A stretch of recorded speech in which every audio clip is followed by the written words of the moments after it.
Clerical cadre है, specially 2019 के बाद वाले। एंड होगा या नहीं होगा वो भी एक ही सोचने वाली बात है, क्योंकि फाइनेंस मिनिस्टर को एक लेटर देने वाले हैं एंड फिर प्राइम मिनिस्टर को भी। गुड मॉर्निंग फ्रेंड्स, कैसे हैं आप सब? मैं अंजनी कुमार, एक serviceman banker. Hope you are fine and doing well. अभी जो सवाल है वो स्ट्राइक से रिलेटेड है, बैंक स्ट्राइक से। देख लेते हैं क्वेरी क्या है।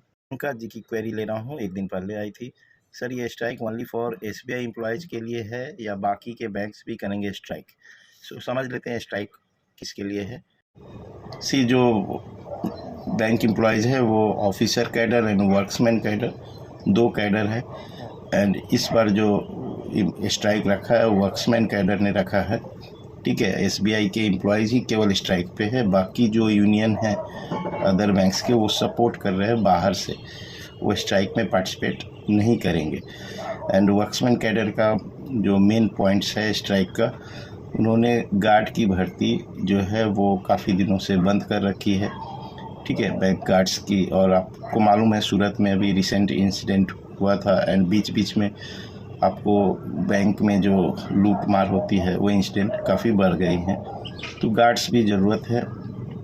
फिर जो ग्रुप 4 मैसेंजर की भर्ती जो है वो 2014 में लास्ट हुई थी, तो 12 साल से कोई न्यू मैसेंजर रिक्रूट नहीं किया है, जबकि एवरी ईयर मैसेंजर्स जो हैं वो रिटायर हो रहे हैं। मैसेंजर्स का मेन काम जो है वो अब वो धीरे धीरे या तो अप्रेंटिस जो ले लेते हैं टेम्प्रोरी, उनके थ्रू करा रहे हैं, या फिर कॉन्ट्रैक्चुअल एम्प्लॉयज को कम पैसे में वो मैसेंजर्स का काम ले रहे हैं। एक मैसेंजर की सैलरी में वो 3 कॉन्ट्रैक्ट वाले एम्प्लॉय या अप्रेंटिस को रख सकते हैं, ठीक है। उनको ना मेडिकल फैसिलिटी देना, ना एलटीसी देना, ना लीव इनकेसमेंट देना, तो ये काफ़ी चीज़ें कॉस्ट कटिंग का पार्ट है। इस वजह से ये स्ट्राइक रखा गया कि मैसेंजर्स भी चाहिए, ओके। एंड जो 2019 के बाद एसबीआई जूनियर एसोसिएट्स ज्वाइन किए हैं उनको ट्रांसफ़र नहीं दे रहे हैं, इंटर सर्कल ट्रांसफ़र,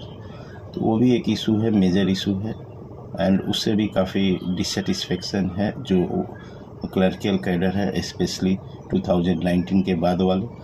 एंड और भी छोटे छोटे इशू है। एनपीएस जो है वो न्यू पेंशन स्कीम में फ़ंड मैनेजर चूज करने का ऑप्शन, ठीक है। जो एसबीआई का फ़ंड मैनेज कर रहे हैं वो उनका रिटर्न काफ़ी कम है, तो फ़ंड मैनेजर चूज करने का freedom other public sector banks ने दिया है, वही वो डिमांड कर रहे हैं। कुछ पेंशनर्स के इशू है, तो ये सब मेजर इश्यूज मैंने आपको बता दिए। वीडियो बहुत ज़्यादा लंबा नहीं करना चाहता। एंड स्ट्राइक होगा या नहीं होगा वो भी एक ही सोचने वाली बात है, क्योंकि कंटिन्यू 5 दिनों तक बैंक बंद रहेगा। आपको जो 2 दिन का स्ट्राइक प्लान है उससे 2 दिन पहले 4th सैटरडे एंड संडे है, ठीक है। तो कंटिन्यू आपको उसके बाद फिर ईद फेस्टिवल है। अगर आप ध्यान से देखोगे कैलेंडर तो 25-26 को स्ट्राइक है, 24 को संडे है, 23 को 4th सैटरडे है, फिर 27 को ईद है, कहीं कहीं 26 को भी ईद है। तो कंटिन्यू 5 डेज़ तक बैंकिंग सर्विसेज अगर इंटरप्ट रहेगी, वो भी स्टेट बैंक ऑफ इंडिया इतनी मतलब लार्जेस्ट पब्लिक सेक्टर बैंक, तो एक इनकन्वीनियंस तो कस्टमर को आएगा ही।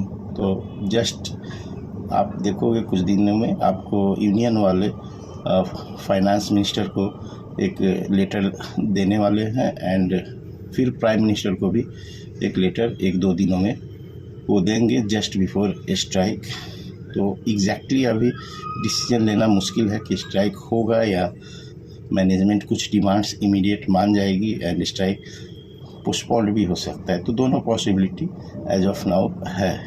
Hope this video will guide you. Thank you for giving your precious time. God bless you all. और कुछ इंपॉर्टेंट क्वेरी हो तो कमेंट सेक्शन में लिखिएगा।